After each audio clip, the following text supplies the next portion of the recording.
Amis auditeurs, bonjour, bienvenue sur Fréquence Histoire. Je suis aujourd'hui accompagné de Benjamin Ratichot. Bonjour Benjamin. Bonjour Gauthier. Alors aujourd'hui nous intéressons à une biographie réalisée par Emmanuel de Varesquiel dans le cadre de notre émission sur les chroniques littéraires. C'est pas tout à fait une biographie d'ailleurs, c'est le récit d'un épisode, l'épisode final de la vie de Marie-Antoinette, épouse de Louis XVI. Donc c'est naturellement le procès de Marie-Antoinette en octobre 1793. Un procès très rapide, on va le voir, avec une issue bien connue, la mort de l'ancienne reine de France par la guillotine, tout comme son mari en janvier 1793. Nous allons donc vous raconter, au travers de la lecture de cet ouvrage de Varesquiel, dont Benjamin tu préciseras tout à l'heure quelles ont peut-être été les précédentes œuvres, nous allons vous raconter finalement un épisode qui n'est pas étrangement un épisode très important du récit de la Révolution française, qui est un peu plus important au sein du récit de la Terreur, parce que vous le savez, cet épisode, Benjamin, s'inscrit dans cette année 1793-1794, qui est un peu la radicalisation de la Révolution française. Oui, alors on va peut-être revenir sur qui est Emmanuel de Varesquiel et quel est son parcours et quelles sont ses publications. Alors Emmanuel de Varesquiel s'est fait connaître par la publication de sa biographie de Fouché. Fouché et Talleyrand, il a fait les deux, le vice et la vertu, pour reprendre les mots de Chateaubriand. Ce sont ces deux biographies qui ont apporté à Emmanuel de Varesquiel une notoriété et une autorité dans le métier d'historien. Alors, ces sujets tournent un peu autour de la charnière entre le XVIIIe et le XIXe siècle, l'Empire, la Restauration, et ça va quand même jusqu'à l'extrême fin du XIXe siècle, puisqu'il a quand même co-dirigé un ouvrage, Les Lys et la République, qui est consacré, je cherchais le mot, au comte de Chambord. Il a récemment fait une réédité, il avait fait un ouvrage collectif avec Benoît Hiver sur la Restauration. Il a réédité, retravaillé son précédent travail et l'a sorti sous un nouveau titre, C'est la Révolution qui continue. Donc ça s'est sorti il y a environ 4 ans. Et puis il y a un an est sorti donc ce livre dans lequel il s'intéresse à ce procès de Marie-Antoinette, qui est vrai ne tient pas une place très importante dans l'histoire de la Révolution française, cet événement étant éclipsé par le grand procès qui avait eu lieu dans cette année 1793, qui était le procès de Louis XVI, qui s'est terminé le 21 janvier par l'exécution du roi. Oui, effectivement, il y a un distinguo qui peut être fait facilement entre les deux procès, c'est la durée aussi, puisque le procès de Louis XVI, je pense, dure à peu près un mois, me semble-t-il. Le procès de Marie-Antoinette, lui, dure à peine 2 jours. Juste pour revenir brièvement sur Varesquiel, il est né en 1957, c'est comme beaucoup d'historiens un ancien élève de l'École normale supérieure, ENS. Il est docteur en histoire et professeur à l'école pratique des hautes études. Alors, le procès de Marie-Antoinette s'inscrit naturellement, comme on l'a dit, dans le contexte de la Révolution française, et en particulier de cette année particulièrement radicale du cours de la Révolution, 1793-1794, l'épisode de la Terreur, qui est une époque à laquelle la toute jeune République française est dirigée fermement par un petit collège de révolutionnaires, qu'on pourrait dire avancés, qui sont tous membres des Jacobins. C'est une quinzaine d'hommes autour du comité de salut public, le comité de salut public qui a 12 puis 11 membres. Il y a une quinzaine d'hommes importants comme ça, des figures comme Georges Danton, Maximilien Robespierre, Camille Desmoulins et Jean-Paul Marat pour les 4 plus connus. Et le 15 janvier 1793, tous ces hommes votent la mort du roi, de l'ancien roi, du roi déchu Louis XVI. Ils répondent favorablement lorsque le jury leur demande si Louis XVI est coupable, je cite, coupable de conspiration contre la liberté publique et d'attentat contre la sûreté générale de l'État. Eh bien, ces 4 hommes et à peu près 300 autres conventionnels, comme on disait, hein, des députés membres de la Convention nationale répondent favorablement à cette question, même si des différents conventionnels qui votent, qui demandent parfois, par exemple, la mort avec sursis. Je crois que Brissot est de ces hommes-là. Beaucoup de Girondins, oui, soutiennent cette option. Oui, c'est une position médiane. Il y a aussi des conventionnels qui ne demandent pas la mort. La mort du roi est votée vraiment sur le fil. Hein. Je me demande si c'est pas une voix près. Une voix près, et notamment une voix près qui entretient entre les factions légitimistes et orléanistes une tension, puisque dans les milieux légitimistes, on dit que c'est le cousin du roi, Philippe d'Orléans, le duc d'Orléans, qui aurait apporté cette voix qui donne à la mort sans sursis de Louis XVI la majorité. Donc, si vous voulez, c'est le premier étage de toute la maison de tension qui va se bâtir entre les deux branches de la maison de Bourbon. Oui, parce qu'on se dit finalement que c'est la voix de Philippe Égalité qui aura précipité la tête du roi dans le panier. Alors, Philippe Égalité n'aura pas un sort très heureux malgré tout, hein, puisqu'il finira sous la guillotine lui-même.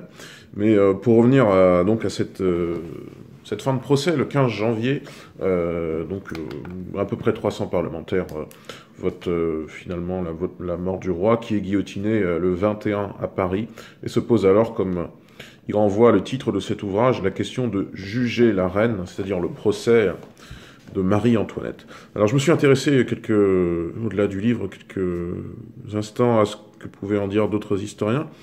J'ai constaté, comme tu l'as indiqué Benjamin, que c'était finalement un épisode assez mineur dans le récit national, parce que, par exemple, dans son Histoire de France que Jacques Bainville a publié en 1924, l'exécution de Marie-Antoinette, ça représente 2 lignes, très exactement. Hein. Je cite Bainville, « Le procès des Girondins, auteur conscient et volontaire de la guerre à l'Autriche et à l'Europe, coïncida avec l'exécution de Marie-Antoinette l'Autrichienne. » C'est-à-dire que l'exécution de Marie-Antoinette, d'ailleurs on ne fait même pas mention du procès, hein, mais l'exécution de Marie-Antoinette est noyée de toute manière dans les événements importants de l'époque, c'est-à-dire la chute des Girondins, leur élimination politique tout d'abord, le 2 juin ou le 31 mai, je ne sais jamais, enfin dans ces eaux-là, c'est le 31 mai, oui, 1793, par la pression de la rue en quelque sorte, hein, puisque c'est les sans-culottes qui investissent la Convention et qui expulsent une trentaine de Girondins.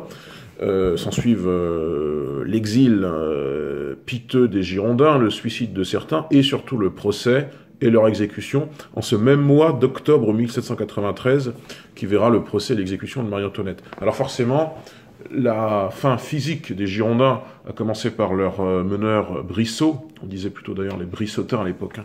Girondins c'est plutôt un terme historiographique. Naturellement cette fin de la Gironde des Brissotins éclipse un peu la fin de Marie-Antoinette et on comprend que Benjamin, un historien comme Bainville, ne s'y attarde pas beaucoup plus que 2 lignes. Non, puis Bainville, il faut rappeler que Bainville était un historien d'Action française, donc royaliste, et qu'il avait compris que Marie-Antoinette ne représentait pas l'incarnation du pouvoir royal qui était son défunt époux.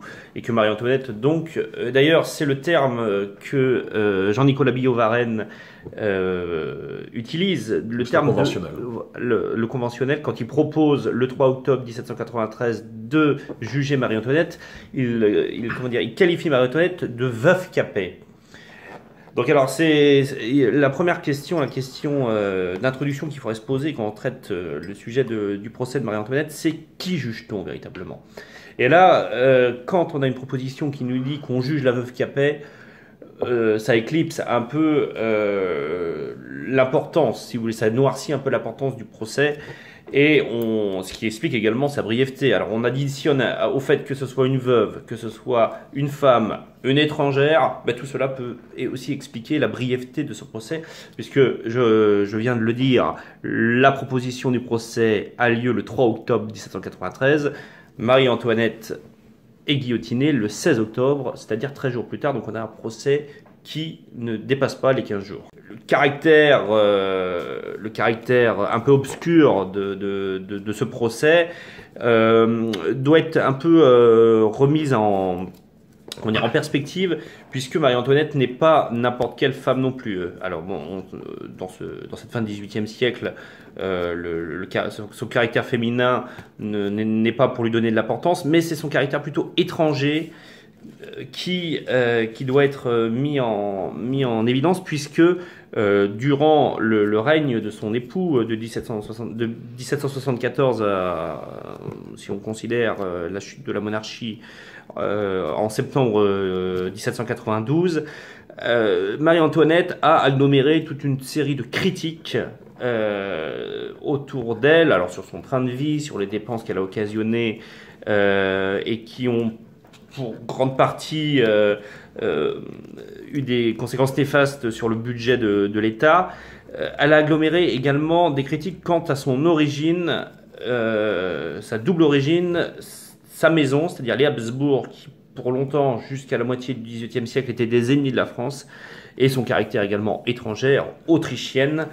Ce caractère autrichien avait soulevé des critiques que n'avait pas soulevé par exemple Marie Lesinska quand elle avait épousé Louis XV qui venait de Pologne, ou même Marie-Thérèse, la fille du roi d'Espagne qui avait épousé Louis XIV. Donc on a aussi cette volonté de juger l'Autrichienne et de la juger pour la tuer, pour la faire disparaître. Oui, parce que c'est une époque de radicalisation de ce tribunal révolutionnaire dont on n'a pas parlé d'ailleurs, qui est une nouvelle instance judiciaire créée par ceux qui dirigent la France à l'époque, le comité de salut public, dont l'issue est souvent la mort. On passe à une période où les condamnés étaient acquittés à peu près 2 fois sur 3, à une période où la mort est quasiment systématique et où la guillotine fonctionne à plein. Alors il ne faisait guère de doute que dès lors où s'ouvrait le procès de Marie-Antoinette au 1er jour d'octobre 1793, l'issue serait la mort. Il me semble intéressant de revenir sur une déclaration un petit peu implicite de Maximilien Robespierre avant cette ouverture du procès le 3 octobre, parce que dès le 27 mars, en réalité, Robespierre, à la tribune de la Convention nationale, fait un discours qui semble réclamer en filigrane, réclamer implicitement un procès pour la reine, et qui parle de la reine en filigrane, sans jamais la citer. Je cite Robespierre, pas dans son entièreté, mais il dit « La punition d'un tyran obtenue après tant de débats odieux sera-t-elle donc le seul hommage que nous ayons rendu à la liberté et à l'égalité ? Souffrirons-nous qu'un être non moins capable, non moins accusé par la nation et que l'on a ménagé jusqu'ici, c'est-à-dire la reine Marie-Antoinette, je poursuis la citation, comme un reste de superstition pour la royauté, attendre tranquillement ici le fruit de ses crimes ». C'est bien Marie-Antoinette dont parle ici Robespierre, et cela entraîne progressivement, après quelques mois, la mise en place d'un procès, puisque après cette déclaration de mars, il y a donc le 13 août la réclamation par Lecointre auprès de la Convention que Marie-Antoinette soit jugée, et ensuite, tu l'as indiqué, Benjamin, cette demande formulée donc par Billaud-Varenne, et la constitution, le 6 octobre, d'une commission pour préparer le procès. Alors, de qui est-elle composée, cette commission? Il y a Pierre Gaspard Chaumette, né en 1763, qui est procureur de la Commune de Paris, Jean-Nicolas Pache, né en 1746, qui est le maire de Paris, c'est une fonction nouvelle pour l'époque, ainsi que 2 conseillers généraux de Seine et d'un administrateur de police. Et le petit groupe se rend auprès de la reine, à la prison du Temple. Elle procède à un interrogatoire, tout d'abord du jeune Louis de France, que les royalistes appellent Louis XVII, donc le jeune Louis, c'est un petit garçon de 8 ans, c'est le fils de la reine, et les hommes de la Convention espèrent alors lui faire réitérer des accusations qu'il avait déjà formulées, qui étaient des accusations d'inceste que le garçonnet avait portées contre sa mère. Et le 7 octobre, la commission poursuit ensuite les interrogatoires auprès de la sœur aînée, Marie-Thérèse de France, née en 1778, et de sa tante Élisabeth de France, qui est née en 1764. Et les deux femmes, elles, contestent formellement, Benjamin, les propos du jeune garçon. Il n'y a, selon elles, pas eu d'inceste. Non, alors on va, pour attaquer Marie-Antoinette, on arrive quand même dans un certain niveau de bassesse, puisque on utilise la parole d'un enfant qui n'est pas traité, c'est le moins qu'on puisse dire, avec les égards qu'un fils de France aurait pu attendre. Alors il faut rappeler un peu le contexte dans lequel vit ce reste de famille, puisque Louis XVI, le père de famille, a été exécuté en janvier. Cette vie de famille a pour théâtre la prison du Temple, en plein cœur de Paris, où la famille royale est incarcérée depuis septembre 1792. Non seulement on a une incarcération, donc comment dirais-je, un désespoir carcéral, un ennui, un sentiment d'être coupé totalement de toute aide, de tout contact, notamment avec la famille de la reine. Et dans cet univers carcéral, eh bien, le petit Louis est en plus mis sous la coupe du cordonnier Simon, qui va s'occuper d'en faire un bon républicain, puisque on a peut-être oublié d'évoquer le contexte de ce que Pichot-Bravard appelle la volonté régénératrice de la Révolution française. On est dans cette période de terreur, de très grande terreur, où tout suspect n'échappe pratiquement pas à la guillotine. On est dans cette volonté de créer un homme nouveau, et donc de faire table rase du passé, c'est-à-dire tuer les tyrans, Louis XVI et Marie-Antoinette. C'est le principe du totalitarisme. Voilà. Mais concernant Louis XVII, son âge justifie qu'on puisse avoir une certaine clémence et le rééduquer pour en faire un républicain. Et justement, le fait d'avoir été séparé de sa mère, de sa sœur, que Marie-Thérèse, Madame Royale, adore son petit frère et le cajole, et le fait que ce frère soit séparé de la sœur qu'il aime et de sa mère et de sa tante qui veille un peu sur ce cocon, eh bien perturbe totalement Louis XVII, qui se met à boire, on le fait boire et on lui fait raconter ce que les conventionnels veulent entendre, et on arrive à cette délation voilà, c'est l'expression que Hélène Becquet, j'ai pas envie de déclencher son nom, dans sa récente biographie sur Louis XVII, évoque, c'est l'enfant délateur qui par deux fois va formuler et reformuler donc ses accusations incestueuses envers sa mère, dont tu as rappelé qu'elles seront contestées par la sœur et par la tante du jeune garçon. Et on connaît la réponse de Marie-Antoinette à ces accusations lors du procès, quand elle en appellera à toutes les mères et qu'elle jugera ce dont on l'accuse contraire à la nature. Oui, alors effectivement, autant le procès n'est pas très connu, autant le mot de Marie-Antoinette est globalement connu. Le fait d'en appeler à toutes les mères, c'est un épisode assez bien connu de la Révolution française. Donc Marie-Antoinette est interrogée à partir du 12 octobre, et le 14, elle est amenée devant le tribunal révolutionnaire, assise dans un fauteuil. Elle décline logiquement son identité au président de séance, qui est un dénommé Hermann. Deux avocats lui sont commis d'office, qui sont Chauveau et Tronçon du Coudray.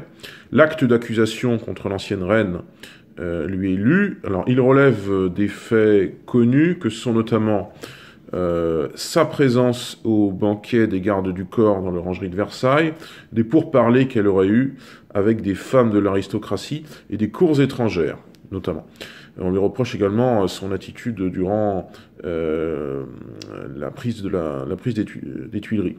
Un premier témoin qui est Hébert, donc sans doute, à mon sens, vraiment le révolutionnaire le plus fanatique de cette période, plus encore que Robespierre, qui avait bien des scrupules, qui avait cet attachement à la vertu, qui était un ascète en soi. Hébert, un petit peu comme Marat, dont il était proche d'ailleurs politiquement, était lui véritablement un fanatique, on pourrait dire même un extrémiste, ce qui le perdra d'ailleurs, parce que s'il n'était resté qu'un radical et pas un extrémiste, peut-être aurait-il pu s'en sortir différemment. Eh bien, Hébert, qui représentait cette faction extrêmement avancée du camp révolutionnaire, les hébertistes, comme on disait, les enragés, et qui chapeautait les sections révolutionnaires de la Commune de Paris, est très sévère avec Marie-Antoinette.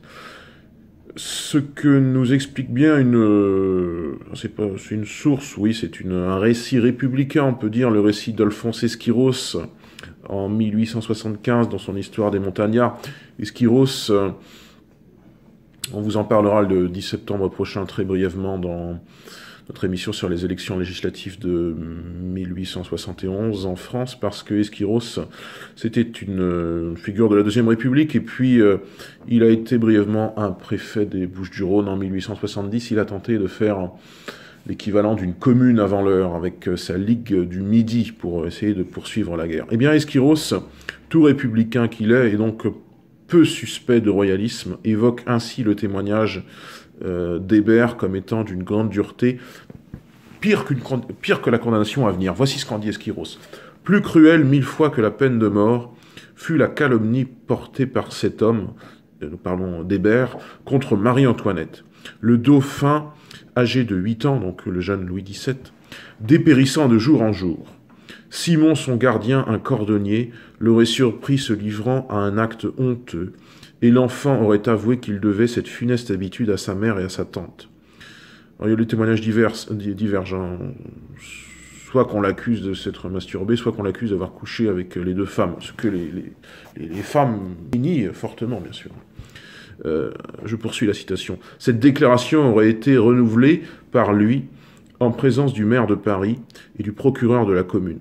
Ici, il y a de cyniques détails que la plume se refuse à transcrire. » Benjamin, ça montre bien la dureté du témoignage d'Hébert. Même un républicain avancé comme Esquiros, quelques décennies plus tard, se refuse à transcrire toute l'entièreté de ces témoignages. On est, oui, dans un procès qui est confié à, que tu as dit, la frange la plus extrémiste, pour reprendre ton terme, des révolutionnaires. Et donc on a cette volonté, quitte à tromper la vérité, à faire condamner Marie-Antoinette. Alors la question qu'on peut se poser, parce que là nous avons le procureur de la commune, Chaumette, dont on a parlé, nous avons le président du tribunal, Herman, on a l'accusateur public, le fameux Fouquier-Taville. On peut se demander qui est du côté de Marie-Antoinette. Marie-Antoinette n'a-t-elle pas une défense? N'a-t-elle pas peut-elle pas, comment dirais-je, solliciter au moins l'intérêt des cours étrangères pour quand même essayer de se sortir? Ou la brièveté du procès répond déjà à sa question. C'est que le procès ne durant pas plus de 12 jours, l'organisation d'une défense a été très très brève. Également, il y a quand même un avocat, Chauveau-Lagarde, qui sera comment dirais-je, affecté à la défense de Marie-Antoinette. Et on voit que cette défense diffère véritablement de la défense qui avait été celle de Louis XVI, avec De Sèze, avec Malesherbes, où Louis XVI a pu entretenir des relations, procurer des témoignages, avoir des entretiens avec ses avocats. Ici, Marie-Antoinette, le fait que le procès soit court n'a pas permis d'organiser une solide défense, à plus forte raison que les accusateurs en face étaient des extrémistes. La deuxième partie de la question, c'est est-ce que les cours étrangères ont réagi? Là, c'est la situation un peu extérieure. Sous Louis XVI, la guerre était loin d'être gagnée contre les cours qui s'étaient levés et avaient levé leurs troupes pour mater la Révolution française. Et bien là, nous sommes la situation s'est totalement retournée. Ce sont les troupes révolutionnaires qui ont d'ailleurs triomphé dans le bocage vendéen, qui se mettent à conquérir la Savoie, l'actuelle Belgique, le Luxembourg, et donc les cours étrangères, et notamment la cour du neveu de Marie-Antoinette, l'empereur François, à Vienne, ont d'autres chats à fouetter, l'expression était peut-être un peu triviale, mais ont d'autres chats à fouetter que de s'occuper véritablement du sort de Marie-Antoinette. Donc oui, il y a eu une défense, un avocat, mais non, ça n'a absolument pas été suffisant et on ne pouvait pas espérer que Marie-Antoinette ne s'en sorte autrement que par une condamnation à mort. Effectivement, l'issue du procès ne faisait aucun doute, comme on l'a rappelé en introduction, ce ne pouvait être que la guillotine. Juste pour revenir sur l'un des accusateurs, Hébert, 3 choses qui me reviennent en tête. C'est tout d'abord le portrait qu'en a fait assez justement ce téléfilm en 2 parties bien connu de 1989, La Révolution française. Hébert y est dépeint comme... la description physique n'est pas très juste, puisque beaucoup de ces personnages avaient des perruques à l'époque. Bon, là, on y voit un homme avec des cheveux très longs, c'est sans doute incorrect historiquement. Mais Hébert y est dépeint non seulement comme un fanatique, mais aussi quelqu'un d'assez jouisseur, et on voit qu'il est de connivence avec Danton, qu'il est trop content de pouvoir faire ce fameux coup d'État, entre guillemets, contre le conseil municipal de Paris, où on voit que Hébert préside la séance. On y voit d'ailleurs Hébert faire l'accusateur public contre Marie-Antoinette. C'est un portrait assez juste d'Hébert. Deuxièmement, il me semble qu'Hébert, c'était dans sa jeunesse, un polémiste, un journaliste raté un peu.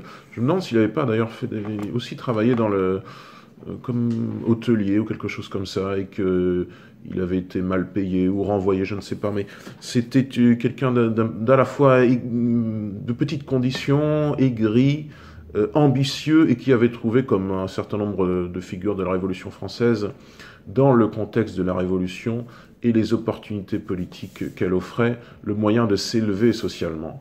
Et on comprend donc, je ne sais pas si on la comprend, mais oui, je pense qu'on comprend en partie l'hubris de ces hommes-là,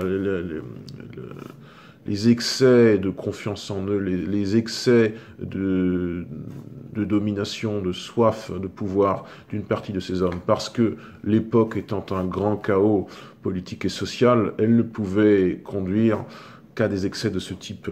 Et puis, troisièmement, il me semble, j'en suis sûr d'ailleurs, que Hébert, et ça montre aussi l'anarchie de l'époque, je ne dirais pas qu'Hébert c'était un républicain avancé, c'était sans doute strictement un révolutionnaire et un fanatique. Je ne suis pas sûr qu'il ait été très attaché à ce que le régime fût républicain. Je suppose qu'il s'en moquait un petit peu. Mais c'était forcément un anti-royaliste de fait. Et bien de quoi Hébert est-il accusé avant de passer sous la guillotine? Il est accusé de royalisme par ses ennemis politiques.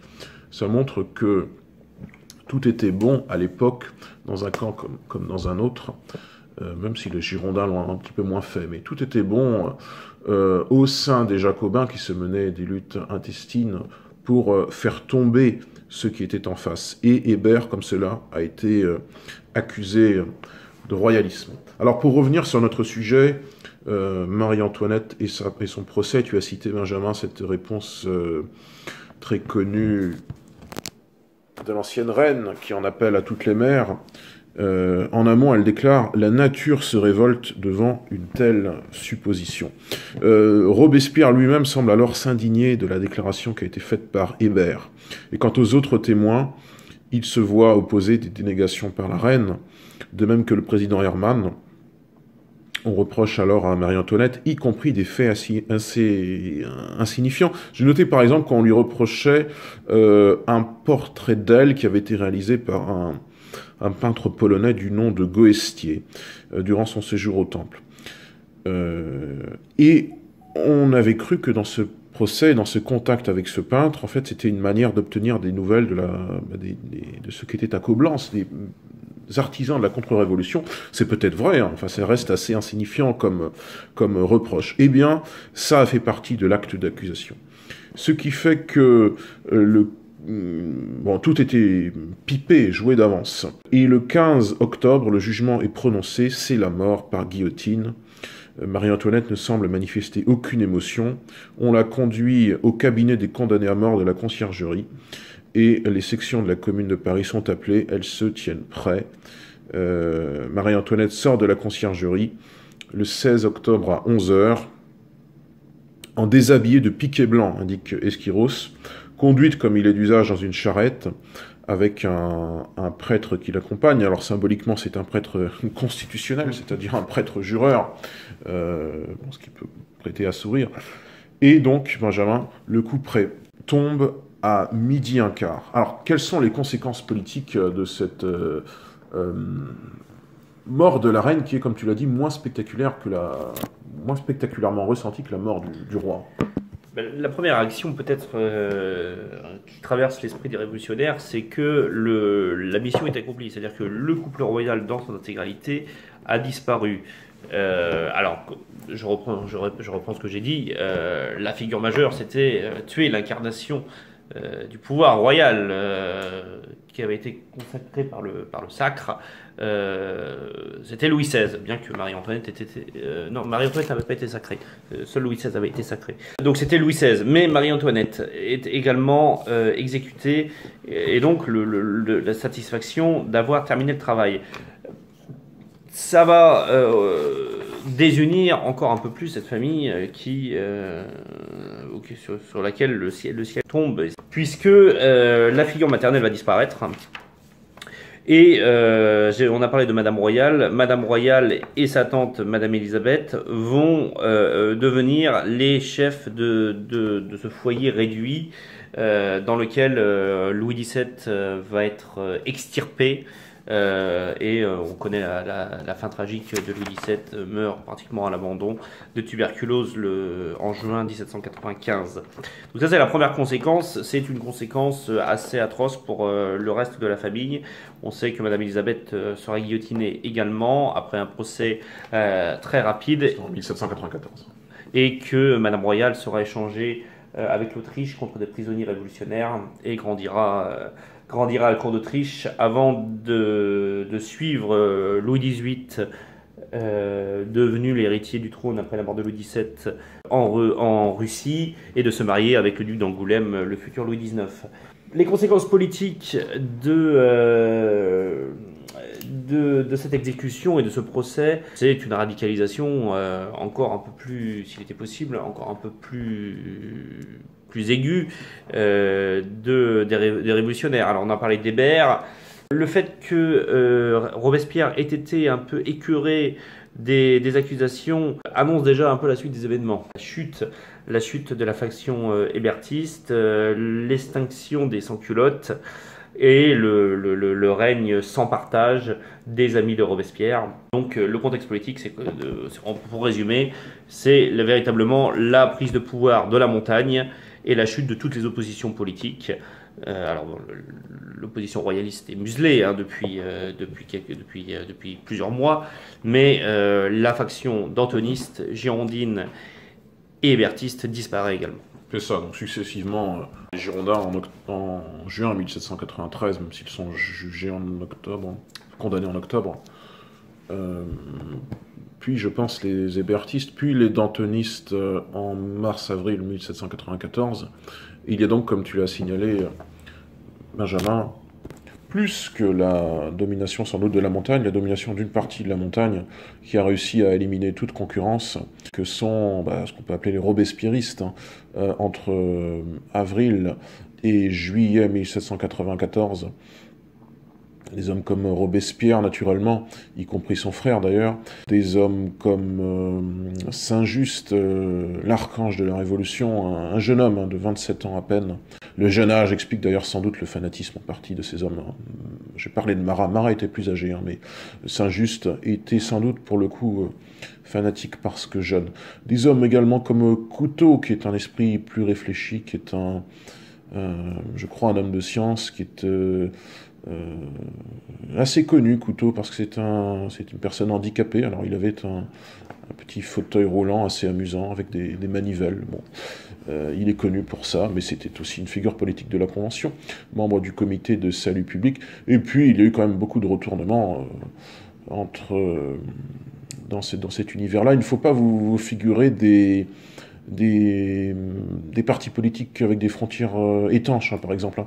Un homme comme Barrère va naviguer comme ça de la Plaine jusqu'aux Jacobins, avoir parti lié à Robespierre, et puis prudemment s'éloigner de Robespierre quand viendra Thermidor et qu'il faudra accuser Robespierre. Il figurera parmi les survivants et parmi ceux qui accusent Robespierre. Je crois que Barrère mourra dans les années 1830. Hein, ça fait partie de cette partie des révolutionnaires qui se sont bien tirés, y compris après la terreur, après le Conciliant, etc. Bref, cette phase de radicalisation ne s'achève véritablement qu'après ce qu'on appelle Thermidor, hein, ces jours du 27-28 juillet 1794, et finalement une sorte de consensus bourgeois qui donnera ensuite les 4 années de gouvernement du Directoire entre 1795 et 1799.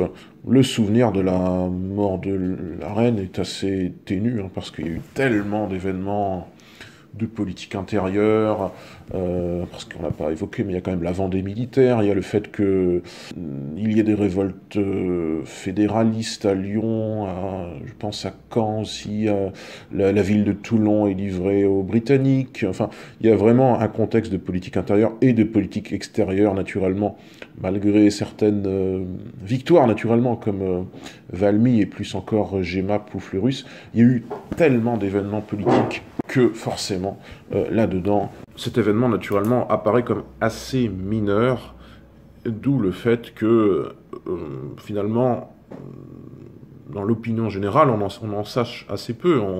On connaît bien sûr le procès de Louis XVI, on connaît l'exécution de Louis XVI, qui est assez spectaculaire. On connaît assez peu, dans la culture populaire, ce qu'il est advenu de Marie-Antoinette.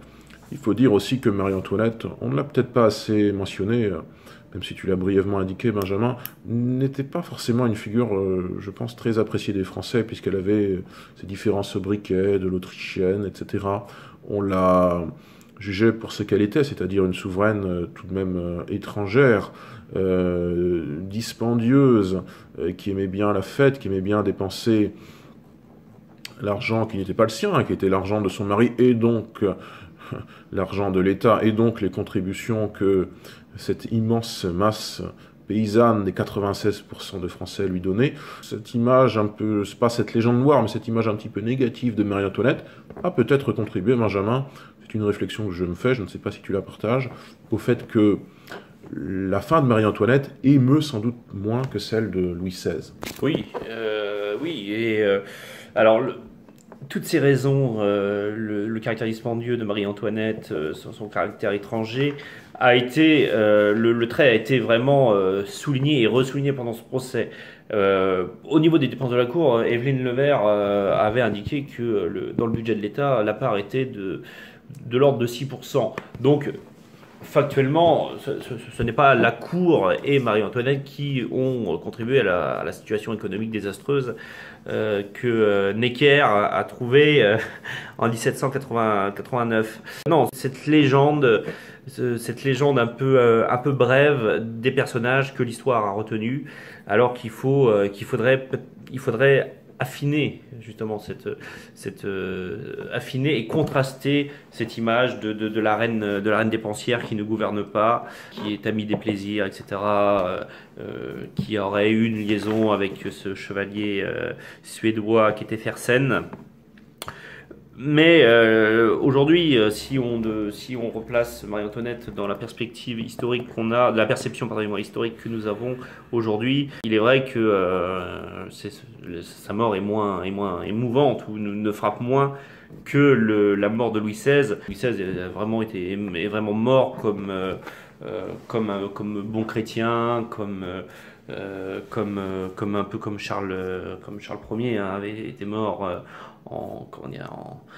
Charles Ier d'Angleterre. Charles Ier d'Angleterre avait été mort sur le billot. Il avait indiqué le moment précis où le bourreau devait lui trancher la tête avec la hache.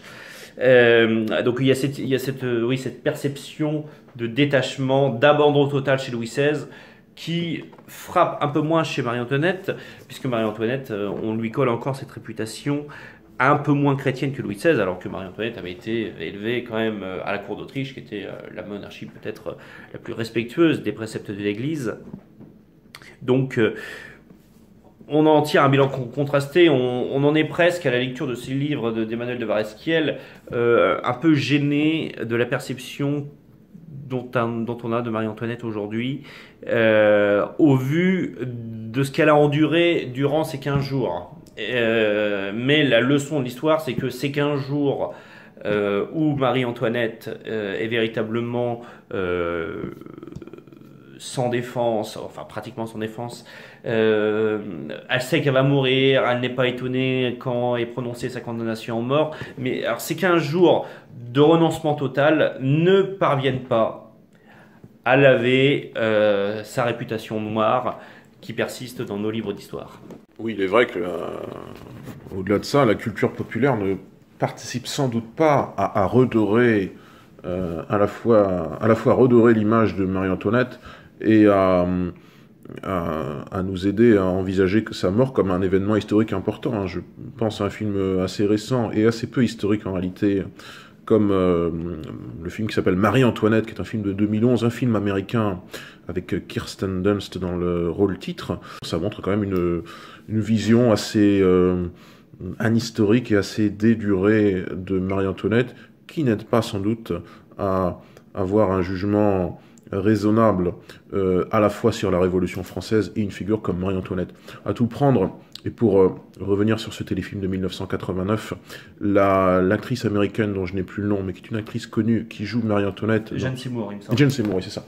Qui est connue pour Dr. Quinn, une série sur le Far West, est beaucoup plus réaliste dans le portrait qu'elle incarne de Marie-Antoinette.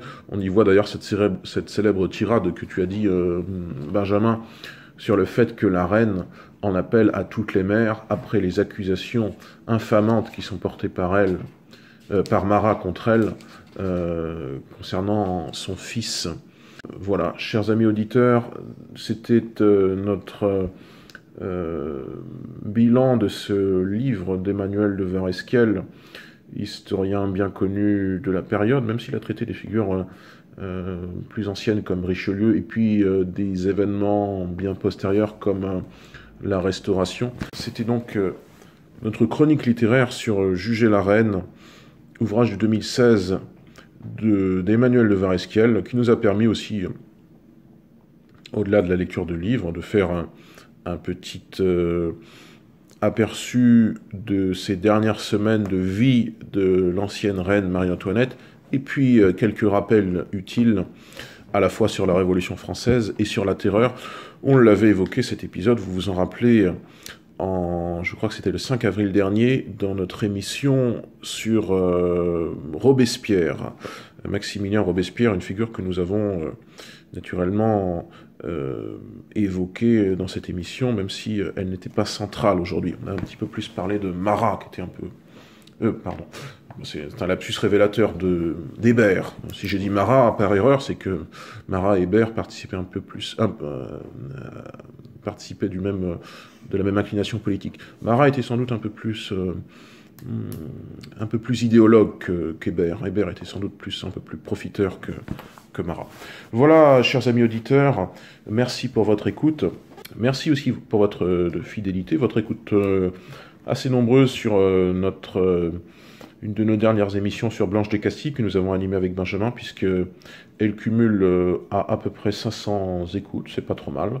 Et nous vous donnons rendez-vous donc dans quelques jours, le 10 septembre prochain, Benjamin, pour une émission que je te laisse nous présenter, qui est consacrée aux élections législatives de 1871 en France. Peut-être peux-tu indiquer quel était le contexte politique dans cette année terrible, 1871. Année désastreuse pour la France, puisque la défaite de Sedan, de Napoléon III à Sedan le 1er septembre 1870 annonce les déconvenues futures et la chute du Second Empire. Et donc c'est dans une situation politique très incertaine que le gouvernement national républicain, qui s'était proclamé le 4 septembre 1870 à Paris, convoque les électeurs pour élire une Assemblée nationale dont la mission première ne sera pas de faire les lois, mais de doter la France d'un nouveau régime. Et la question centrale du régime sera l'une des tractations parlementaires qui s'étendra de 1871 jusqu'à l'adoption des lois Vallon en 1875. Donc voilà, cette élection est passionnante. Ces élections, parce que nous verrons qu'il y en a plusieurs, il y en a deux, sont passionnantes à plusieurs égards. Et elles sont également marquantes dans le sens où le royalisme est encore très persistant et que les idées de gauche républicaine, dans ces diverses nuances politiques, composent ces deux tendances l'Assemblée qui sera élue en février 1871 et en juillet 1871. Donc voilà, c'est de cette émission, carte, hémicycle et infographie à la pluie, que nous vous présenterons dans ce nouveau concept d'émission que nous appelons au singulier élection marquante.